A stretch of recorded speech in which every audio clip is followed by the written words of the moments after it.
Cabins are supposed to be a place of escape, a quiet retreat deep in the woods. But for some, the walls of these remote cabins have witnessed unexplainable terrors, things that no one should ever experience. Tonight, I'll be sharing 5 terrifying true cabin horror stories that will make you think twice before booking your next getaway. From uninvited strangers at the window to reflections that don't belong to you, these are the stories of people who went into the woods and never looked at cabins the same way again. Story 1. The stranger in the window. I used to think that staying in a cabin in the woods would be peaceful. A place to disconnect from the world, to breathe in the silence of nature. But I learned the hard way that silence in the woods is never really silence. It's just the absence of what you're expecting to hear. And sometimes, what breaks that silence is something you never want to experience. This happened in the autumn of 2017. My cousin owned a small cabin tucked deep in the Appalachian Mountains. It wasn't anything fancy, just 2 rooms, a kitchen, and a wood stove that filled the air with the smell of pine whenever it burned. He rarely used it, so when I asked if I could borrow it for a week to clear my head after a rough breakup, he handed me the keys without hesitation. The drive up was gorgeous. Red and gold leaves lined the twisting road, the mountains rising higher with every turn. By the time I pulled into the gravel driveway, I felt like I'd stepped into another world. The cabin itself was simple but cozy. It had a wide front window that looked out over a clearing and into the dense forest beyond. During the day, sunlight streamed in and lit up the wooden interior, and for a while, I thought I'd found exactly what I needed: peace. But peace only lasts until the sun goes down. The first night was uneventful. I read a book, drank some tea, and listened to the crackle of the fire until I fell asleep on the couch. But on the second night, something woke me up around 2:30 a.m. It was faint at first, like the sound of a branch brushing against glass. I sat up slowly, rubbing the sleep from my eyes, and that's when I saw it. A face. There was a face staring in through the front window. It wasn't pressed against the glass, but close enough that the features stood out in the pale light of the moon. The skin was too pale, almost gray. The eyes looked hollow, sunken deep into their sockets. And the mouth was curled into a grin that was too wide, too unnatural. I froze. Every muscle in my body locked up as my brain screamed at me to move, to do something, anything. I reached for my phone on the table beside me, fumbling with the flashlight, but the second the beam lit up the window, nothing. The face was gone. I sat there, heart hammering in my chest, convincing myself it had been a trick of the shadows, just my tired mind playing with the shapes outside. Eventually, I talked myself into going back to sleep. But the next morning, I found proof that it hadn't been in my imagination. In the soft dirt outside the window were footprints. Bare footprints. The toes were clear in the soil, pressed deep as if whoever had been standing there was watching for a long time. The prints circled the cabin, stopping at every window before disappearing into the woods. That day, I tried to rationalize it. Maybe some local wandered through? Maybe a hiker who'd gotten lost? I wanted to believe that, but deep down I knew something was wrong. The second night I didn't sleep. I left the lantern burning and sat in bed, knife in hand, waiting. Around 3 a.m., I heard it again. Tap, tap, tap. The sound of fingernails, or maybe knuckles, lightly rapping on the glass. I couldn't bring myself to look. I just lay there, gripping the knife so tightly my hand ached, my chest rising and falling with shallow breaths. The tapping continued for almost an hour. Sometimes it was on the front window, sometimes on the side. Once it came from directly behind me, from the bedroom window just a few feet from where I lay. Then, just as suddenly as it had started, it stopped. When the sun came up, I packed my things, ready to leave. But when I stepped outside, I noticed something that made my stomach drop. On the window by my bed, smeared faintly across the glass, were handprints. Not just one, dozens. Long, pale smudges as if someone had pressed their palms flat against the glass and dragged their fingers down slowly, over and over again.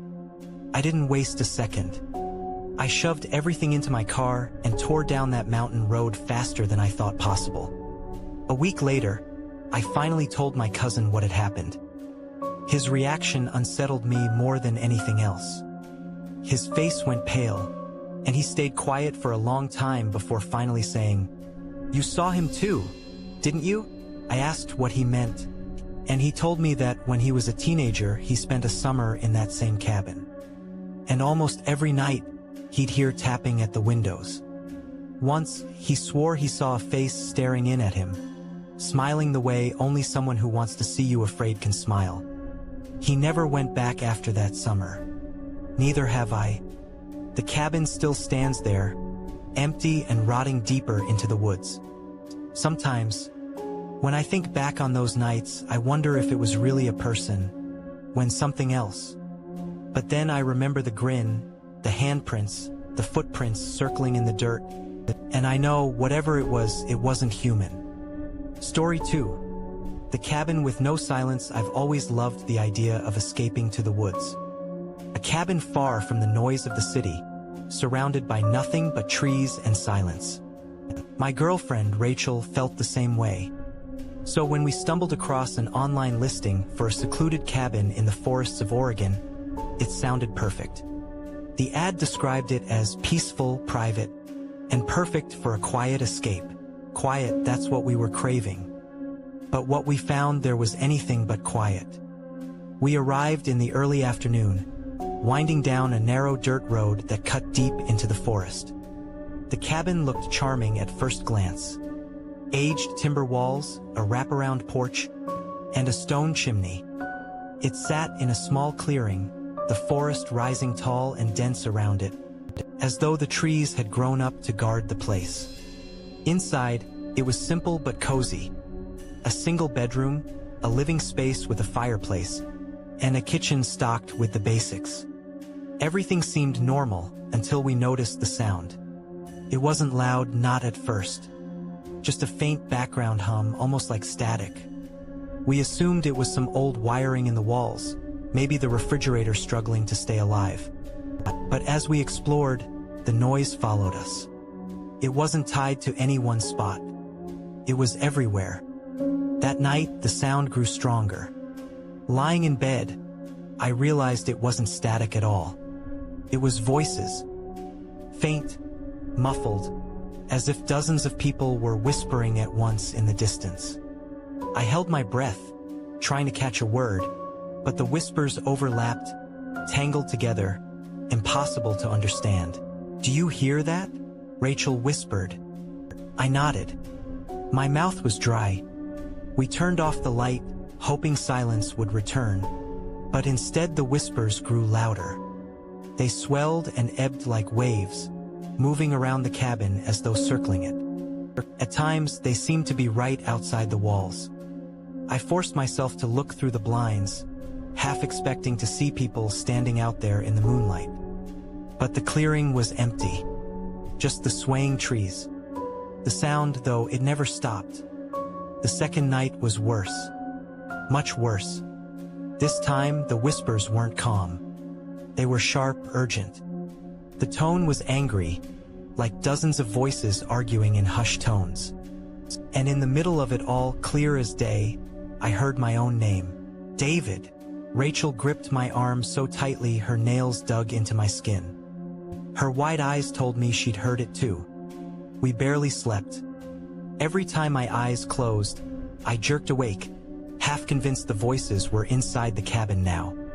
At one point, the sound grew so loud that I thought the windows would shatter. Yet when I stepped outside with a flashlight, the night was still. Silent. As if the whispers only existed for us. On the third night, the voices changed again. Around 2 a.m., they stopped. The silence was sudden, heavy, unnatural. For the first time since we arrived, we could hear nothing. No insects, no wind in the trees, not even the creak of the cabin. The quiet was suffocating. Then, After nearly a minute, a single whisper came from just outside the bedroom window. "We see you," Rachel screamed, after I leapt out of bed, fumbling for the lantern. But the second the light filled the room, the sound vanished. That was enough. We packed up in the dark, threw our bags into the car, and drove down that dirt road faster than I thought possible. We didn't look back. When we got home, I checked the rental site to leave a review, but the listing was gone, completely erased. No record of the cabin, no way to contact the owner. Sometimes I wonder if we hallucinated it, if maybe the stress of city life made us hear what wasn't there. But then I remember the way my name hissed from the dark, and the silence that followed, and I know it was real, because silence in the woods is never just silence. If these stories sent a chill down your spine, make sure to hit that like button. It really helps the channel grow. And don't forget to subscribe and turn on notifications, because I have even more terrifying true stories coming your way.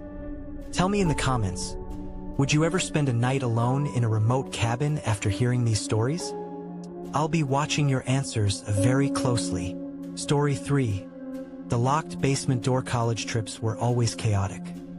A dozen friends crammed into one car, bad directions, too much alcohol, and way too little planning.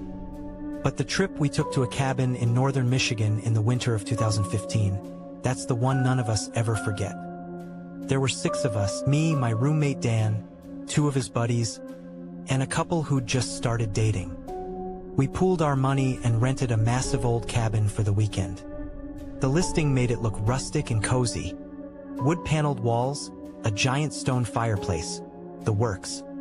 Perfect for snow, drinks, and the kind of dumb memories college students think they'll laugh about forever. The cabin looked even better in person. It sat on the edge of a frozen lake, surrounded by tall pines, the kind of place you'd expect to see on a postcard. But there was one detail that the pictures hadn't shown. A door. It was in the hallway near the kitchen, small and narrow, its wood darker than the rest of the cabin.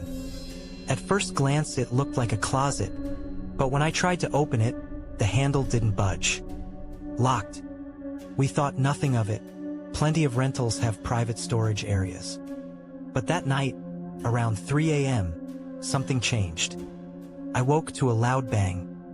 It was sharp, sudden, like something slamming against wood. At first I thought someone had fallen. But then it happened again. Bang. The sound came from the hallway, from the locked door. I shook Dan awake. He stumbled half asleep into the hall with me, flashlight in hand. The cabin was freezing, the fire in the living room having died out. The beam of the flashlight cut across the walls until it landed on the door. Something scraped against the wood from the other side. We both stood frozen, listening. At first, it sounded like nails dragging slowly down the door.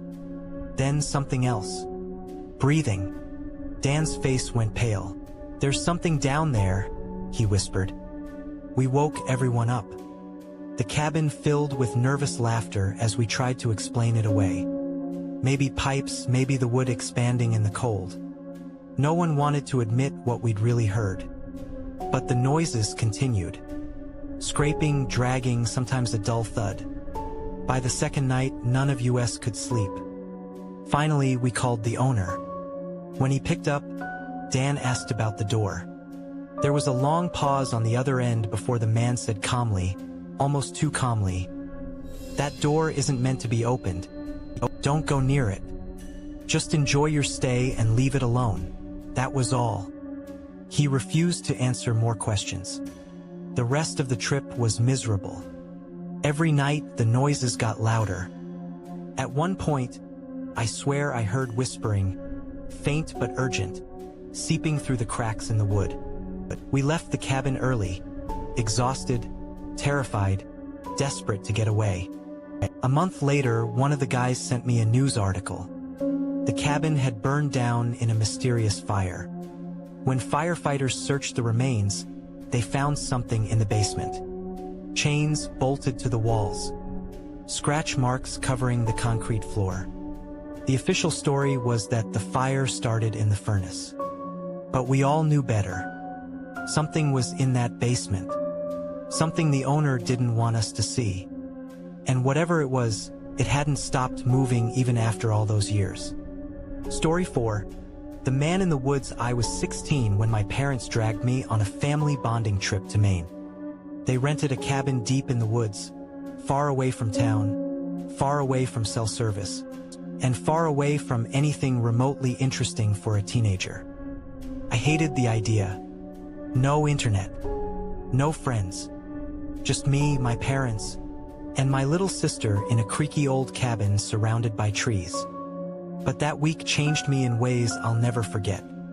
The first 3 nights were uneventful. I spent most of my time reading, sketching, or listening to music on the one corner of the porch where I could get a weak signal. The cabin was rustic. 1 bedroom for my parents, a tiny one for my sister, and a pull-out couch in the living room for me. It was on the 4th night that things started to happen. I woke to the sound of crunching leaves outside my window. At first, I thought it was a deer. Curious, I pulled the curtain back just a little, and that's when I saw him. A man. He was standing at the tree line just beyond the clearing. His clothes were dirty, an old flannel shirt and jeans that looked stiff with mud. He wore a baseball cap low over his face, but even from that distance, I knew he was staring straight at the cabin. I froze. My breath caught in my throat, and I ducked back under the covers, trying to convince myself he was just some hiker who had gotten lost. When I told my parents the next morning, they brushed it off immediately. Probably a hunter, my dad said. Nothing to worry about, but I did worry. The next night I looked again. He was there, closer this time, standing right at the edge of the clearing. Still staring. I woke my dad, dragging him to the window, but by the time he looked, the man was gone. My dad muttered something about me having too much imagination, and went back to bed. By the 6th night, I barely slept. I sat on the couch with a blanket wrapped around me, eyes fixed on the window. At around 2 in the morning, I heard the porch creak. Slow. Deliberate. 1 step at a time. I swallowed hard, grabbed the flashlight, and aimed it toward the window. He was there, standing on the porch, just inches from the glass, staring in at me. For the first time, I saw his face clearly. His skin was unnaturally pale, stretched tight over his bones. His eyes were wide, almost bulging, and his lips were curled into a smile far too wide to be real. He lifted his hand slowly and tapped the glass. Once. Twice. The sound echoed through the silent cabin. Then his lips moved. I couldn't hear the words through the glass, but I could see them. Let me in, I screamed, waking the entire cabin. My dad came running with a baseball bat, flung open the door, and charged outside. But the porch was empty. The clearing was silent. There were no footprints in the frost, no broken twigs, nothing. We cut the trip short and left at dawn. My parents insisted I'd imagined it all, but I knew better. I'd seen him. And the part that keeps me awake even now? When my dad opened the door that night, the man didn't run into the woods. He didn't vanish into the dark. I watched closely, and I swear he simply wasn't there anymore. Like he'd never been standing there at all. Story 5. The last guest a few years back, I worked part-time for a property management company. Nothing glamorous, just odd jobs, mostly cleaning vacation rentals after guests checked out. The cabins were always the worst, miles away from town, dusty, cobwebbed, and full of dead insects. But there was one cabin I'll never forget. It was deep in the woods, barely visible from the road, and rarely rented. The few times it did get booked, guests almost always left early. My boss joked that it was bad luck property. I didn't laugh. The first time I went there was after a long weekend booking. I expected the usual mess: dirty sheets, dishes in the sink, maybe some empty beer cans. What I found was chaos. The cabin looked like the guests had left in a hurry. Clothes were scattered on the floor, chairs knocked over, and one of the bedroom lamps was smashed to pieces. In the kitchen, plates were shattered across the floor as if someone had dropped them mid-meal and bolted. But the strangest part? Every mirror in the cabin was cracked. Not shattered, not broken, just split right down the middle, as if someone had deliberately struck each one with just enough force to leave a single perfect fracture. I tried to shrug it off as vandalism, though it didn't explain why anyone would carefully crack every mirror instead of just smashing them. Then I found the notebook. It was tucked under the nightstand in the main bedroom. Most of the pages were blank, except for the last one. The handwriting was frantic, jagged, the kind of scribbles you make when your hand is shaking. It read, "Don't look at the reflection. It's not you. It's waiting." I dropped the notebook like it burned me. My skin crawled as I looked around the room, suddenly hyper-aware of every reflective surface. That night, I stayed late to finish cleaning. By the time I was done, the sun had set, and the cabin was drenched in shadows. I gathered my supplies, trying not to look at the cracked bathroom mirror as I passed. But something caught my eye. My reflection. At least I thought it was mine. I froze. The crack ran straight through the mirror, distorting the image, but what I saw on the other side wasn't me. The face looked like mine, yes, but the smile was wrong. I wasn't smiling, but the reflection was. Slowly, its lips curled wider, stretching unnaturally, until its teeth were bared in a grin that didn't belong to me. Its eyes were wrong, too dark, hollow, hungry. I stumbled back, heart hammering. The reflection raised its hand and pressed it flat against the glass. I watched, horrified, as its palm dragged slowly down, leaving a smear like condensation. But the bathroom was cold, dry. I didn't wait to see what happened next. I bolted out the front door, abandoning the cleaning supplies inside, and didn't stop running until I was in my car. The next day, I told my boss I wouldn't go back. He rolled his eyes, muttered something about kids these days, and sent someone else instead. 2 weeks later, that guy quit without explanation. Not long after, the cabin was pulled from the rental list entirely. My boss never told me why, but the rumors spread fast. The last group of guests, the ones before me, had never officially checked out. Their car was found abandoned on a nearby logging road, doors wide open, belongings still inside. They were never seen again. The cabin still stands there, rotting quietly in the woods. Locals say it's empty. But sometimes, when hikers wander too close, they swear they see faces staring back at them from the broken windows. And if you do happen to find yourself inside that cabin, here's my advice. Don't look in the mirrors. Because the reflection might be waiting for you, too.